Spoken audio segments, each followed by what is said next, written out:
Comment investir en bourse avec N26? Eh bien, c'est ce qu'on va voir ensemble dans cette vidéo. Vous allez voir, hein, c'est pas très compliqué. Donc, ce qu'il vous faut au préalable, évidemment, c'est un compte N26. Donc, pour en créer un, rien de plus simple, hein. Vous cliquez sur le premier lien en description.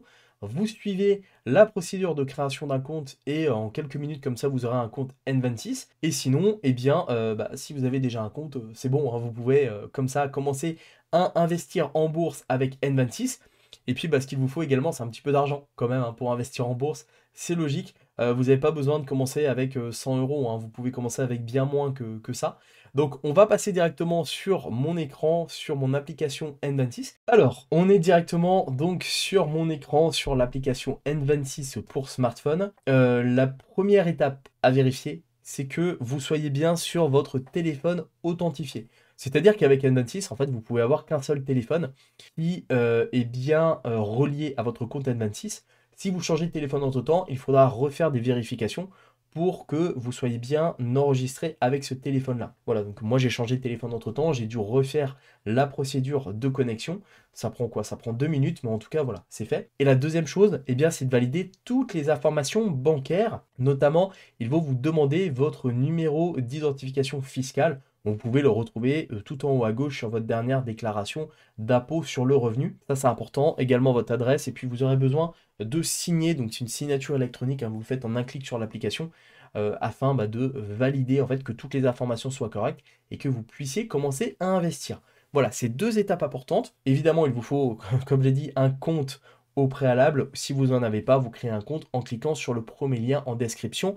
C'est totalement gratuit de créer un compte N26. Vous pouvez démarrer de zéro sans devoir payer quoi que ce soit. Voilà pour ce petit disclaimer, on va dire, intro. D'ailleurs, en parlant de disclaimer, hein, je vais ici d'investissement. Je ne suis pas conseiller financier. Je vais juste en fait vous partager un petit peu mon expérience d'investisseur depuis maintenant un peu plus de 7 ans, presque 8 ans sur les marchés financiers. Donc en tout cas, ne prenez pas ça comme argent comptant. Et voilà, c'est important quand même de le signaler à chaque fois, parce qu'il y a des personnes qui pourraient dire ouais, mais qu'est-ce que tu racontes, etc. Voilà. Donc c'est bien important de le dire. Moi sur cette chaîne, hein, je parle d'investissement, de bourse, de crypto. Je partage juste mon expérience. Je ne suis pas un expert, je ne suis pas agréé auprès de l'AMF, etc., etc. Voilà pour toutes ces informations. On va vraiment maintenant passer à l'application. Donc une fois que vous êtes dessus, on va se rendre donc tout en bas sur la rubrique investissement en bas au milieu. Et donc, alors hop, je vais revenir au début. Voilà, donc ici, on va donc pouvoir eh bien, investir en bourse facilement avec N26, hein. Vous allez voir, c'est vraiment pas compliqué. Donc, on a ici la possibilité de rechercher tout d'abord des actifs. Donc, on peut rechercher parmi 1000 actifs. Donc, c'est bien si vous avez le code ISIN au préalable, donc le code qui correspond par exemple à un titre, une action, un ETF, etc. Vous pouvez le retrouver directement. Vous pouvez créer une habitude, donc créer un plan d'investissement, c'est-à-dire investir en gros en DCA, un Daily Cost Average, qui est une méthode d'investissement que moi personnellement j'applique depuis pas mal d'années et qui me permet d'investir sans me prendre la tête. Et puis vous pouvez apprendre ici pour connaître les bases sur l'investissement. Pour ça, vous êtes sur la chaîne vraiment qui démocratise ça, je l'espère de la manière la plus simple possible. Ici donc en dessous on a en bas la crypto, hein. Ça je vous ferai une vidéo dédiée à l'investissement en crypto sur N26. Et puis on a ici les investissements populaires, donc on a du Atos, Mons, donc ça ce sont des actions, des titres, on a les ETF aussi populaires. Voilà, alors c'est pas forcément les plus connus en tout cas en termes d'actions. Si on clique voir tout, on a un peu plus d'informations ici, mais de toute façon on va voir ça ensemble. Donc nous l'idée ça va être de chercher un actif. Voilà, donc on va partir du fait que vous n'avez pas forcément vous savez pas sur quelle action investir, donc on va regarder ça ensemble. Alors, on va sur chercher ici. Et ce qui est bien, c'est que en fait, c'est super simple. Avec N26, de trouver des actions, c'est très facile en fait. Donc là, on est sur la partie actions, on verra la partie ETF après. Donc les actions, ici, on a la liste de toutes les actions. Voilà, on a la liste complète. Je peux rechercher ici par nom. Donc on va regarder par exemple le Apple, évidemment. Voilà, donc là, hop, j'ai l'action Apple. Je clique dessus. Et donc j'ai toutes les informations ici sur l'action Apple. J'ai tout simplement le nom, la rubrique, donc télécommunications, la situation géographique aux États-Unis. On a le cours de l'action actuelle en ce moment, donc 245,40 €. Il faut savoir que le marché actuellement est fermé. On est le samedi 28 décembre. Le marché américain est fermé. La clôture, c'était donc à 22h heure française, le 27 décembre, donc vendredi hier. Voilà. Donc c'est normal, hein, on a le prix à la clôture du marché. Ici, donc, on a l'historique donc de l'action sur un an, ici. Voilà, donc je peux descendre ici, mettre à 24 heures. Donc là, on voit sur 24 heures, on a l'action qui a baissé donc de 1,25%. Une semaine, elle a augmenté de 2,7%. Un mois, elle a augmenté de 15,11%, etc. Et puis on voit le chiffre à gauche qui est le montant en euros. Et on voit l'historique sur un an, qui est en général un historique de repères que j'aime bien. Hein. Je joue pas mal avec le 1 an et le 5 ans. Sur un an, on voit qu'on a une performance donc de 41,05%. C'est-à-dire que l'action Apple a pris 40%, alors que votre livret A a pris 3% à peu près. Donc voilà, on voit que forcément on surperforme. Mais c'est pas le cas de toutes les années, évidemment. Mais globalement sur le marché, on voit qu'Apple en 5 ans a progressé de quasiment 300%. On est sur 290%, donc c'est quand même une belle performance. Évidemment, hein, c'est pas à prendre comme argent comptant, c'est-à-dire que ça peut très bien aussi diminuer les prochains mois. Donc, en tout cas, ici, ça vous permet de voir un petit peu l'historique. Hein. On peut, comme ça, avec son doigt, défiler sur le curseur et voir les différentes courbes. Hein. Si on se met à 5 ans, si on va ici, par là, en 2020, on voit qu'il y a quand même le Covid hein, qui a ramené à la baisse. Hein. On a eu une belle baisse là, sur le marché. Et puis après, des belles progressions, et encore plus depuis l'élection de Trump, là, début novembre. Le marché s'est quand même pas mal envolé. Donc ici, si on regarde un petit peu les informations, donc là, si je clique ici, je peux investir de manière automatique. Donc on va juste cliquer ici. Voilà, donc là, ils nous font une sorte de petit disclaimer. Hein. Faites fructifier votre patrimoine de manière durable et réduisez les risques de volatilité grâce à des plans d'investissement. Donc ça, c'est pas mal. Si on clique sur continuer, voilà, en fait, ils nous donnent une prédiction, donc avec un montant hein, qu'on peut définir, voilà, à peu près, hein, en investissant donc régulièrement sur cette action. Voilà, donc ça, c'est quand même, ça donne quand même une idée. Si par exemple, vous avez décidé d'investir 50 € sur cette action, et bien, donc de manière régulière, eh bien, vous avez une indication de votre projection. Voilà, donc là, je fais continuer et ils vont me proposer en fait de créer un plan avec un DCA, donc Daily Cost Average. Hein, je peux définir, par exemple, je peux dire, ok, j'ai envie d'investir 50 €, donc c'est le montant minimum par contre qu'on peut mettre. Fréquence tous les mois, par exemple. Date de début, on va dire que ça commence début du mois.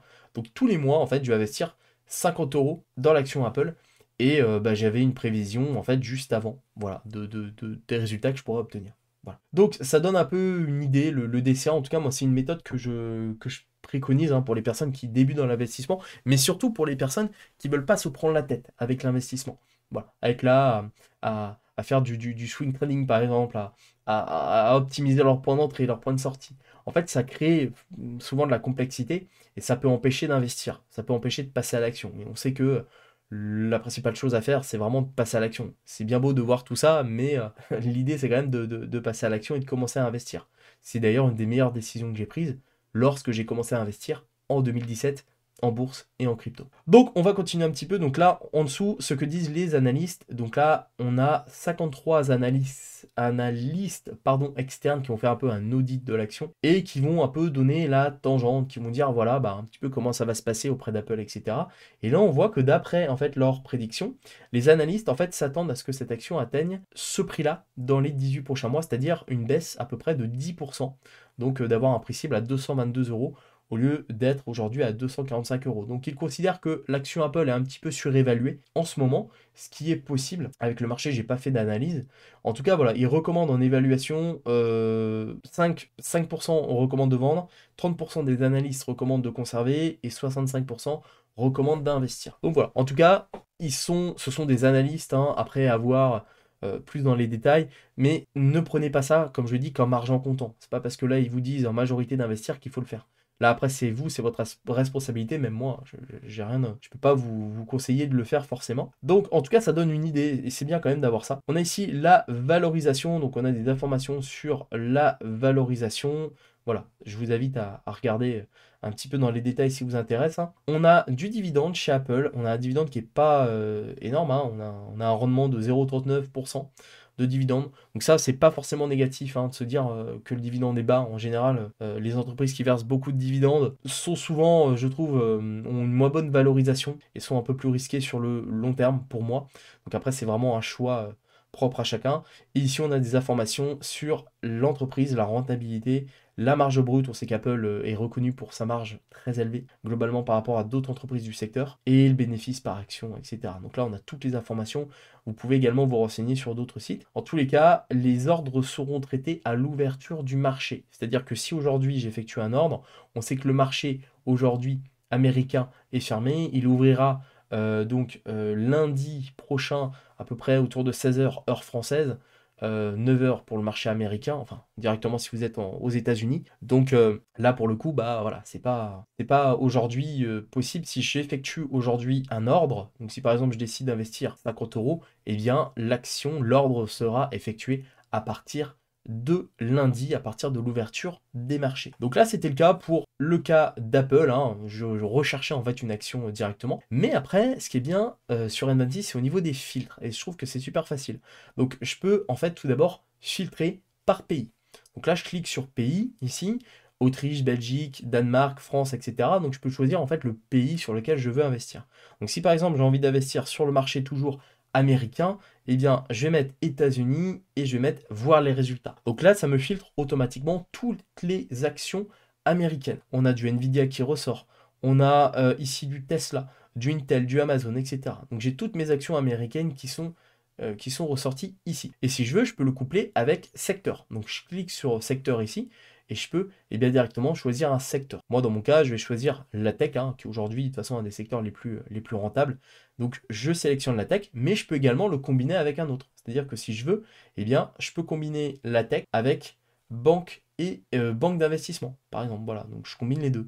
Alors, combiner les deux, ça mettra les deux, en fait, hein. Ça mettra donc tout ce qu'il y a, en fait, dans la catégorie banque d'investissement et dans la catégorie technologie. Et ici, je vais avoir donc mon filtre qui s'applique et je passe à 87 résultats affichés. Donc voilà, donc je peux comme ça en fait assez facilement trouver des secteurs. Si j'ai envie de ne pas mettre de pays, de cibler donc tous les pays du monde et juste choisir le secteur qui m'intéresse, on va dire juste la tech, j'enlève ce que j'ai mis juste avant, je reste sur la tech et là j'ai toutes les entreprises, en fait toutes les actions tech au monde, alors quasiment toutes, hein, mais j'en ai un paquet quoi. Voilà, donc je peux comme ça assez facilement découvrir de nouvelles actions. Et puis si je veux, en haut à droite là vous avez deux flèches, une vers le bas, une vers le haut. En cliquant ici, je peux trier. Donc de base, on est sur les plus populaires sur N26, donc c'est celles qui sont le plus échangées du mois, c'est celles que les utilisateurs utilisent le plus. Je peux trier par ordre alphabétique, voilà. Donc ça peut être pas mal pour faire une recherche. Je peux trier par prix, voilà. Donc là, on est sur un ordre décroissant, voilà. Donc il faut que j'aille tout en bas en fait pour avoir l'action la moins chère. Voilà, si vous voulez investir dans des petites actions, hein. Après, c'est comme bon vous semble. Voilà, on a des actions à partir de 9 centimes, hein. On a l'action Chari qui est à 10 centimes. Alors là, je dois juste me reconnecter. Ça arrive si on est trop longtemps sur l'application. Voilà, je me suis reconnecté, hein, ça prend 30 secondes. Donc là, voilà, on en était sur l'action Atari. Donc là, je me mets sur un an, par exemple, et voilà, j'ai l'historique, j'ai toutes les informations, etc. Donc voilà, on peut filtrer comme ça assez facilement, en fait, ce qu'on veut rechercher. Voilà. Et ensuite, il y a, hop, la catégorie, pardon, ETF. Donc un ETF, rapidement, c'est quoi? C'est une sorte de portefeuille d'actions. Voilà, une sorte de pack en fait de plein d'actions différentes. Ça reproduit également des indices du marché. Voilà, on a par exemple des ETF sur l'or, par exemple, etc. Donc là, on peut pareil appliquer les mêmes filtres, hein. Donc émetteur, donc on a quand même des filtres en plus. On peut choisir l'émetteur. Donc ça, ce sont en fait les sociétés, hein, qui vont créer les ETF, hein, qui sont des produits financiers purement fictifs, hein, qui vont répliquer, comme j'ai dit juste avant, des indices, des cours, etc. Donc là, par exemple, moi, je sais que souvent, j'aime bien le iShare. Ici, donc, je sélectionne un émetteur. Je peux définir aussi l'indice, donc quel type d'actifs l'ETF contient et quel pays ils appartiennent. Donc là, par exemple, je peux choisir le DAX, hein. Je peux choisir également le Dow Jones, le Nasdaq. Nous, on va partir sur le Nasdaq et le S&P. Voilà. Je vous ferai des vidéos, je pense, dédiées à ça. Le pays, donc je peux choisir, hein. Là, par exemple, je veux que des ETF basés aux États-Unis. Le secteur, je peux également choisir le secteur. Donc là, on est en divers puisque j'ai appliqué des filtres au préalable. Hop, et les dividendes, je peux choisir donc je peux choisir soit des dividendes accumulés, c'est-à-dire que le capital sera automatiquement réinvesti. Voilà, par exemple, si vous avez une part d'action que vous êtes en accumulé, enfin un dividende, un ETF pardon, en accumulé, en fait les bénéfices vont faire grossir cette part, vous serez un 1, un 2, etc. alors qu'en distribué, en fait, vous allez recevoir directement la rémunération sous forme de dividendes, donc vous allez recevoir de l'argent. Moi, en général, je préfère l'accumuler. Pourquoi? Je préfère les ETF capitalisants accumulés donc plutôt que distribuants parce que, en fait, c'est pour moi plus intéressant. Je préfère avoir une plus grosse valorisation de capital plutôt que d'avoir de l'argent direct soumis à l'imposition. Il y a quand même pas mal d'impôts sur les dividendes, surtout si on est en France. Mais après, ça dépend une fois de plus de votre stratégie. Une fois de plus, je ne suis pas conseiller financier en investissement. Donc là, on va partir sur de l'accumulé. Et voilà, en appliquant tous mes filtres, en fait, ça me ressort donc tous ces produits. Et moi, je sais que par exemple, on a le S&P 500 ici. Voilà, un des plus connus, un des plus utilisés, le Core S&P 500 de iShares. Et on voit qu'une performance sur un an, pareil, on est à 41% de performance sur un an. Donc très belle performance pour cet ETF, hein, pour ce produit financier. Ici, j'ai toutes les informations. Donc j'ai le rendement également cumulatif de l'année. J'ai le coût annuel. Donc là, ce qui est important aussi, c'est de voir les frais. En fait, combien vous coûte votre produit financier, combien vous coûte votre ETF ici. J'ai les dividendes pardon, qui sont accumulés, donc capitalisants, et j'ai la taille du fonds ici. Donc on parle évidemment en milliards. Voilà, donc là j'ai toutes les informations, si je le souhaite, hein, le code EASY, si vous voulez partager ce produit à quelqu'un. Voilà, toutes les informations, le gestionnaire, donc c'est BlackRock évidemment, aux États-Unis. Voilà, donc il y a toutes les informations. Et si je veux, et bien pareil, je clique sur investir, je définis un montant et je clique sur aperçu et ça valide la transaction, sachant qu'elle se fera également à l'ouverture du marché. Voilà. Alors qu'à la clôture, il est à ce prix-là. Donc voilà, en fait, c'est pas très compliqué finalement d'acheter. Vous avez que ça à faire, hein, de choisir le bon produit. Et également, on peut créer une habitude ici, donc créer un plan d'investissement. Donc là, c'est un peu ce qu'on a vu tout à l'heure. Je crée un nouveau plan ici. Je choisis par exemple donc un ETF. On va prendre les plus populaires sur N26. Le MSCI World, donc qui est un ETF qui réplique un petit peu le marché mondial. Donc ça doit être les 4000 plus grandes entreprises mondiales. Je mets 100 euros. Donc je dis que en fait, j'investis 100 euros à une fréquence mensuelle. Donc 100 euros par mois qui vont partir dans cet ETF. Date du début, on commence début du mois. Je vais même faire mon premier dépôt aujourd'hui. Aperçu, voilà. Et là, en fait, automatiquement, eh bien, je vais investir tous les mois sans rien faire dans cet ETF. Donc ça me permet d'avoir un DCA en fait bourse qui est hyper simple. Je fais confirmer, je sais pas, normalement ça va pas passer puisque j'ai pas encore le montant. Voilà, j'ai juste confirmé, mais je pourrais pas être prélevé puisque j'ai pas encore mis d'argent sur N26. Mais voilà, j'ai configuré mon premier plan d'investissement qui va me permettre comme ça d'investir régulièrement dans eh bien, le MSCI World tous les mois, donc à 100 euros.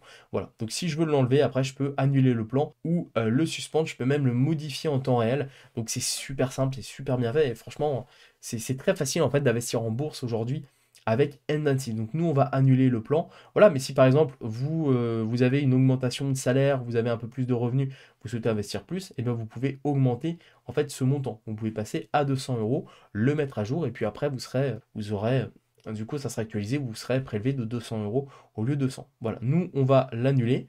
Et pareil, si vous avez un mois compliqué, par exemple, vous pouvez juste le suspendre pendant 1 mois, 3 mois, 6 mois. Vous ne serez pas prélevé donc, pour acheter ce produit. Et au moins, comme ça, vous pourrez mettre de l'argent de côté si vous en avez besoin à ce moment-là. Donc voilà, c'est vraiment pas compliqué du tout. Nous, on va l'annuler, oui, annuler le plan. Voilà, donc là, on skip, il nous demande en fait pourquoi on l'annule. Hein. Voilà. Mais globalement, dans investissement, voilà, je retrouve après, donc dans la catégorie d'investissement, une fois que j'ai fait en fait mon premier achat, je découvre ici mon portefeuille, donc avec l'historique en fait de la valeur de mon portefeuille. Là, il est à 0 puisque j'ai pas encore acheté d'action. Avec une vision sur une semaine, un mois, un an, 5 ans. Ici, pour parcourir, je me retrouve en fait sur la page de tout à l'heure où je peux réinvestir, je peux choisir en fait quelle action acheter. Et ici, j'ai mon plan d'investissement. Donc là, j'en ai plus puisque je l'ai supprimé. Je peux en avoir plusieurs également. Et j'ai mon historique des ordres. Voilà, qui sont là. Donc, j'ai pas placé d'ordre en cours. Mais ça, voilà, c'est bien d'avoir son historique ici. Donc voilà, en tout cas, pour investir en bourse avec N26, comme vous le voyez, hein, c'est pas compliqué du tout. C'est vraiment très simple. Et aujourd'hui, par rapport à pas mal de plateformes, je trouve que c'est peut-être une des plus simples. Donc voilà, vous savez tout, comment investir en bourse avec N26.